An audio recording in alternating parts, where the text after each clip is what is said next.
Okay. Yeah. Lady Wolf Pack on a whole nother level. Savage as they come, gang of female rebel. We got the sharpest claws, we got the whitest teeth. We coming for your lunch, but we only bring the heat. Hey y'all, I'm Cassidy, the favorite daughter, obviously. And I'm Kim, her mom, her match, and the real reason she turned out halfway decent. Welcome to Mom's Favorite, the podcast where we laugh, vent, and overshare like it's our full-time job. Yeah. And we're coming straight to you from Austin, Texas, where the queso's hot, the opinions are hotter, and we don't sugarcoat a damn thing. You know, just think of us as Thelma and Louise, but only they're related and they have a podcast instead of a death wish. So go ahead and pour yourself something strong, maybe a margarita, get a little snack. Because here on Mom's Favorite, we got a lot to unpack.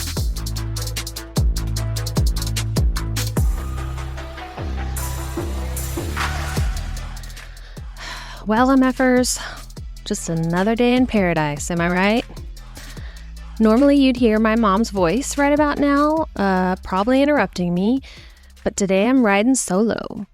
And honestly, it feels kind of nice, peaceful, professional, almost like I'm at work, which is perfect because today I am joined by my work wife, Karen. Karen is my medical assistant, but more than that, she is my daily voice of reason, my emotional support human, and the person who keeps me from losing my license and my mind. She is a born and raised Austinite with over 20 years working in women's health, which means she's seen some things. Like things. So if you love a little chaos with your pap smear and maybe want to hear some wild shit, then let's roll.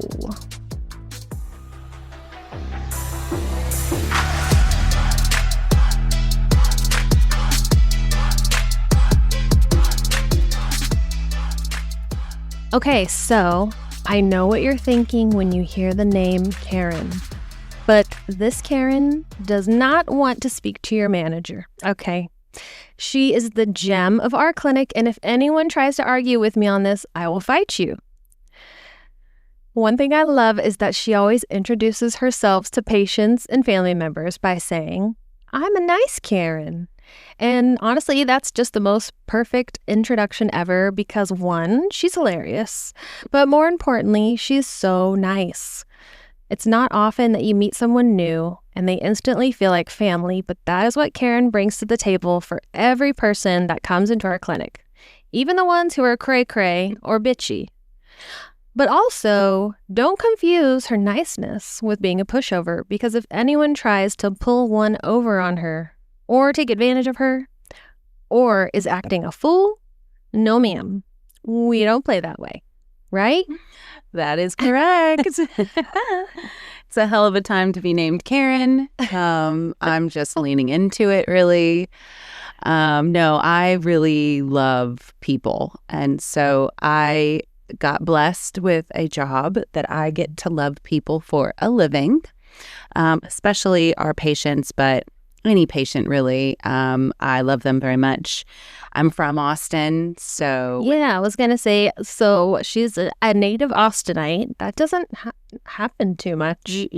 But if you want to, give a little background about, what side of town you grew up, what school you went to. Yeah, so, I always say that I guess I grew up in the ghetto, but I didn't know it. I don't think a lot of people know when they grow up in certain places that they aren't the best, but I grew up in Del Valley, but it was the 90s, so it was a different Del Valley. It was like Riverside, Montopolis, and yeah, I grew up there. I loved it there, and right out of high school, I got a job to work the front desk at an OBGYN's office, and I fell in love with it, and that was in 1999. And here we are, 2005, almost 2006, and I'm still working with the ladies. Yeah. The giant is my life. 2026, Yeah. She means. That's right. But yeah, and I still love Del Valley. I mean, I run into people I went to high school with, and I can't believe we're all still alive. So that was kind of the high school I went to. But yeah, it was a great place to grow up. Austin was very different in the 90s. Yeah, I was going to ask, how do you think Austin has changed since, growing up to now? Well, considering we have a lot of nice Karens in the real Austin, we just kept telling people to come and hang out with us and maybe stay at our house. And then we looked around and they never left. And so Austin is friendly and, come as you are, at least the Austin I remember. And I think Cassidy does too. She grew up here too. Yeah. But, other than the rent going up everywhere, hopefully that friendliness has stayed and is still very Austin. Yeah. So. Did you say what high school you went to? Del Valley High School. Okay. I was like, Fighting Cardinal. Okay, cool. And what year did you graduate? 1998, man. 1998. I know. I was 11. I know. We have patients that were born long after I graduated. So, I mean, I don't feel old. You don't look old and you don't act old. Yes. So she's a sprightly little thing. Well, I do love patients. And I got to say, especially with the line of work that we do, I mean, we do high risk OB now, but just gynecology in general, I feel like it's different than a lot of specialties because women definitely become more vulnerable with the things that happen in gynecology in particular, but also high-risk OB or any kind of OB. Yeah. So, kind of bringing that feminine power, Right. We're here for you to the table. Yeah. Empowering. Yeah. Mm-hmm. You're not alone. You got this. I can't believe I get paid for doing this. It's fantastic. So. Yeah. Yeah. Well, you were definitely made for this area. Great. I was going to bring up, so you have experience working in pedi and adolescent gynecology, which I think is an area of medicine that not many people know about. Definitely. And so I was wondering if you had any insight as to what it's like in that world, or if you have any crazy stories, which I know you do, but yeah. Well, I've never worked in PD, and it was, and I, kind of went away from OB and started working in PD. And PD adolescent is more of our teenage girls, and I was super excited. I love children, but I got to tell you, the first week we had at least 3 sexual assaults, and they were young ladies that it had happened to them by a friend or a family member. It was way too late to report it. And then I kind of got the idea that this is what happens a lot. Yeah. So that was huge. That was sad. And you don't really see that in adult world. So that's one thing. And then another thing is just patients in general. When you're working with PD, you have one patient, that's your patient. And then in PD world, you have the other parents, patient, which is their parents. Yeah. And they're typically a little crazy. The female the daughter-mom relationship is always really tricky. Mm-hmm. So navigating that, and then also trying to keep the patient's confidentiality paramount. Right. That's also very tricky. But this subspecialty, this PAG, is so needed right now with our youth. Birth control, STD talks, just gender identification. It's definitely something that I feel is much more important than even the work we do here in high-risk OB. So. Sure.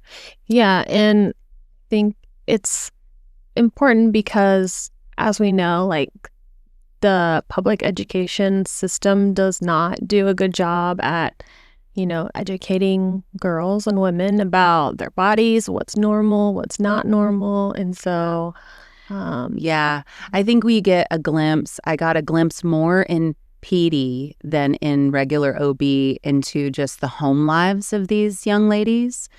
And a lot of times it is very sad. They don't have the resources. They don't have the care that I see with adults. And so that makes me really want to help them and kind of be there for them. But Yeah.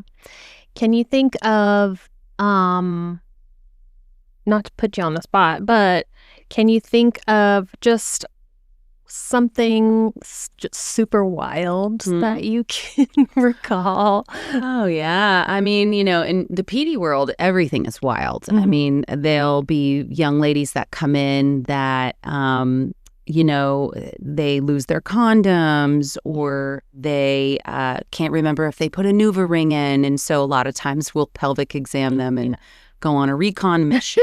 Fish stuff. Yeah. And then just OB in general is kind of fun. I ran in like an indigent clinic when I first started, and we had a lot of walk-ins, homeless people. And they would use their vagina as a pocket. Yes.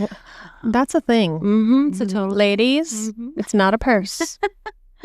I mean, it is a very secure place to keep your bank statements, I suppose, but... And your drugs. Yes. Yes. I worked at labor and delivery for a long time at the night shift, and we would get the drug addicts that would come in, and they would get really scared that we would take their drugs, and so they would hide them in their vagina purse, thinking that we wouldn't get them or find them. So that was fun. But yeah, anything really OB or GYN related gets really, really crazy. Yeah. I hear you on that one. I know you do. So, given that this podcast is Mom's favorite, do you want to touch on a little bit on your relationship with your mom? I know y'all are close. Yes, she's the best. She, I think she's a product of the 70s. Good old Val. Hopefully there's some friends of mine listening and they can both totally agree. She's hilarious. She conceived me on acid. She is very fond of telling people that. I was her firstborn, and I live no less than 10 minutes away from her my entire life. I'm probably going to see her tonight. I think it's very important that we have strong relationships with our moms, especially after seeing PD adolescent and kind of going through women's health. That bond only gets more important as we get older. But she's crazy. She's wild. I could only hope and pray to be as wild as I am, like her in her 70s, even though she looks like she's in her 50s. But that's where you get it from, I guess. Probably. And all the water. Drink water. Hydrate her. That's always the answer. Just drink more water. Yes. And then did you want to talk about your family just briefly? Like, do you have kids? Yes, I have a beautiful, wonderful son. He is almost 17. My goodness. He's great. And then me and Cassidy have this in common. We have boys. So I have a lovely husband, and he came to the table with 2 more boys. So I have another 17-year-old and a almost 14-year-old. So I always say that my house has a lot of smells in it. Yes. We're surrounded by penises. Yes. It's our lot in life. You think it wouldn't be. We know everything about vagina. I know. And the Lord was like, nope, here's a penis. Figure it out. Here's some smelly boys. Yes. Here They're great, though. They're fantastic. Yeah. So I just wanted to talk about Karen a little bit about why she's so loved. Lord. So she, obviously, if you haven't noticed, is a people person and is best friend to everybody. She's a hugger. She'll meet people for the very first time and immediately gives them a hug. She's very giving, will buy patients and their kids gifts. She's even let a patient stay with her overnight because they didn't have anywhere to stay. just very selfless. And I call her my work wife. Sure. And I'm very lucky to have her as my work wife. So the very first day of my job, she gave me flowers and hung up a banner that said, "Welcome to the team." And I was like, this is the first time I'm ever meeting this lady. So I'm just super lucky considering I spend almost more time here than I do with my own family. I can't imagine coming to work, 5 days a week to a miserable place with a difficult coworker.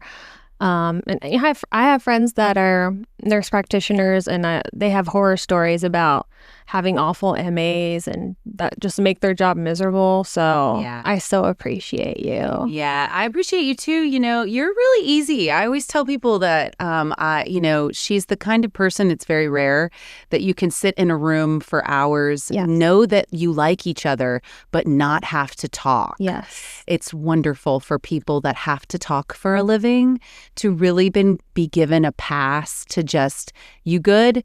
I'm good. Cool. And then we just do our work together, and it's fantastic. So. I agree. And hugging is good too. If you hug more than 20 seconds, you release oxytocin, Yeah. which is the same thing you release when you're breastfeeding. 20 seconds is a long time, though. You might seem a little creepster if you try to hug somebody for 20 seconds, but just try it out, and see how it goes. Yes. Well, not only is she just a wonderful person, but she is very much on top of shit, which I appreciate. She is very good at anticipating what I could want or need, and she knows how to do everything. So if I'm ever, not sure, she knows, of course. And one thing I love is that, so I hate calling people on the phone, and she is nice enough to do the calling for me, and she loves calling because she loves talking to people. So Yeah, you podcasters may not know this because your host is so talkative, but she is actually very shy. I realized pretty soon on that my strength is talking to people. I love to make phone calls. I love to make difficult situations less difficult. And so I realized really early on that I would take over that for my sweet little Cassidy. I love that because I feel like I struggle making difficult situations less difficult because I kind of freeze in the moment, and I'm like, what can I say? So it's a good thing she's so pretty. And you're shut up. Shut up. But yeah, and she is just very eager to learn about things. So there's always lots of things to learn in our job, and I appreciate that she's like, tell me about this thing, teach me. So that's great. Hopefully they'll put on my headstone, she was super helpful. Because that's all I care. As long as I was I don't care about credit. I just want to be helpful and make things easier. You are so helpful. And that's funny because one time, sorry if you hear doors slamming. One time she was staying after work to help a patient with their kid. Yeah. And to watch them basically, and I said, don't be a hero, Karen. And so now that's our little saying, don't be a hero. Yes. He was lovely. He was autistic, and no one told me, and I hung out with him for about an hour, and he jumped into every fountain we found. I believe he pooped his pants.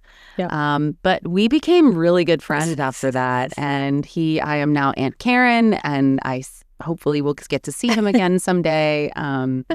But yeah, that was definitely a hero moment, biting off more than I could chew. Yes. But love is kind and love gives. Love doesn't need a gain. Right. So if you give, you just give. Yeah. That's what you do. Yeah. Right? Yeah. Well, that being said, this kid did have a grandparent with him. So he wasn't left alone with Karen. That would make more sense. But yeah, anyways, speaking of heroes, do you want to talk about the opportunity you had to be a hero on Superhero Day? It was the coolest thing ever. So I am deathly afraid of heights. I have been for all of my 45 years. And there was an opportunity that we could, as associates, rappel off the building. And I said, in my mind, I said, you know, what better way to get over something than do it in front of hundreds of people? So I volunteered to rappel off the building as a superhero. I met up with all of these wonderful SWAT guys. Some of them have even retired at this point, but they do this once a year for the children. And Yeah, it's like an annual thing they do. it was so special. And they taught me how to do it. It was one of the best experiences of my life, maybe even more than having a child. I felt a million miles tall. I got over my fear and I became a superhero for the day. Although, let's be honest, those kids are the real superheroes. Yes. They were so happy to see Batman. Yeah, so the SWAT guys will all dress up as different superheroes, and they have like legit costumes. And they used to rent their costumes, but somebody donated. Yeah, somebody donated a bunch of money and they purchased like all these really nice costumes, and they had everybody from like villains, superheroes. There's like a Batmobile. There was a helicopter with Spider-Man in it. Yeah, it was intense, and they were rappelling from the helicopter. There was definitely a moment during probably that week and then the weeks after where I had major imposter syndrome, where I was like, I don't belong here. Everyone else is cooler than me. What am I doing here? But yeah, it was pretty incredible. I am always an advocate of come from a place of yes. If you get asked to do something, if you are asked to participate in something, just say yes. You never know where it's going to take you. Yeah. It might take you to the roof, surrounded by some hot SWAT guys. So, Amen, sis. girl. Shout out to the SWAT guys. Yeah. I miss you. Let's do this again sometime.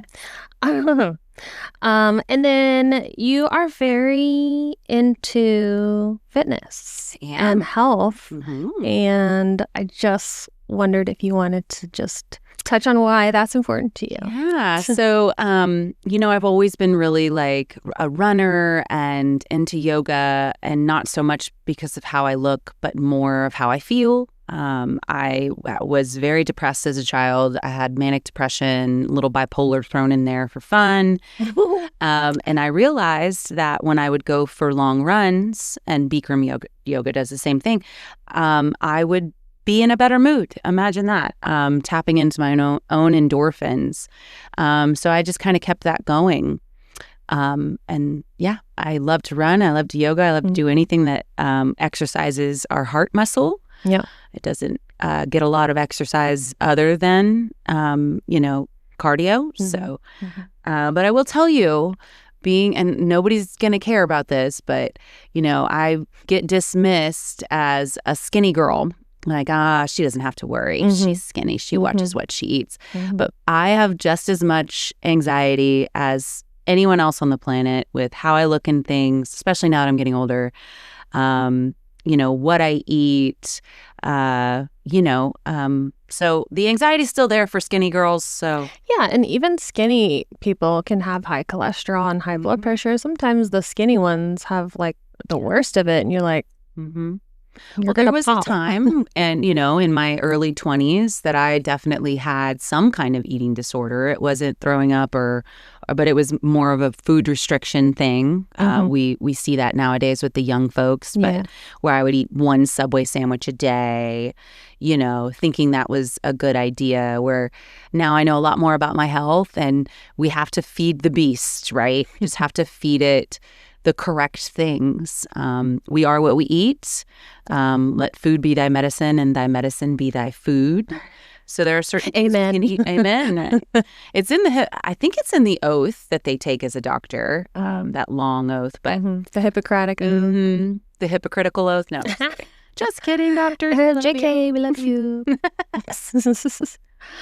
Yeah, Karen always goes for walks during her lunch break, and I'm always like, okay, well, when it cools down, I'll do that too. Except we can't leave at the same time, so That's kind of annoying. Oh, yeah. Nice excuse there, darling. I know. Hey, it's not me. I want to. We can't leave at the same time. I'm going to get her on a walk, y'all. Y'all just watch. Yes, because it feels like every time I decide to leave for my lunch break, the minute I get to where I'm going, some patient calls or something happens. Always on call here. So yeah, I just stop trying unless I really, really want to. Awesome. Was there anything else that you... No, just everyone be kind to each other. Yeah. We're living in this crazy world, and we forget about the human connection. Yeah. The devil's the great divider. So don't let division keep you from being nice to your neighbor, nice to your friend, and more importantly, nice to your enemy. Yeah. Because that's the hard part. Yeah. It's easy to be nice to the angel patients. It's hard to be nice to the assholes, right? Mm-hmm. But each one of them deserve care, just like your mom, your sister, your dad, your brother would. So usually the assholes, there's something deeper going on there. And so, showing kindness and showing grace will be a little bit of a key to help, unlock them and get to the root of what's really going on. No one's just an asshole for fun. Purpose, Yeah. Right. It's a true story. Yeah. True story, man. All right. Well, thank you so much. I was so nervous. I'd like to do this again, though, and maybe get some more topics. Yes. This is a lot of fun. It's very fun. We've been trying to do this for a little bit, so I'm glad we finally got to. Yeah. And we're recording from our office, which is really the perfect podcast recording. Yeah. Because it's like a small-ish enclosed space. But yeah, it's been a pleasure. And I'll see you tomorrow. Yes. Adios, y'all.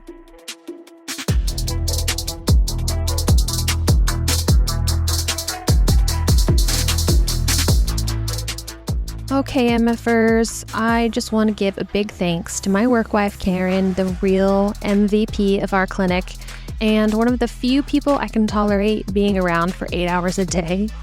She is the yin to my work yang, the ultimate hype girl, and can easily be bribed with Cool Ranch Doritos. Don't forget to follow Mom's Favorite wherever you listen, and if you liked this episode, leave a review that says, Karen for President! Catch you next week, MFers. Oh, and people, stop avoiding that pap smear I know you're due for.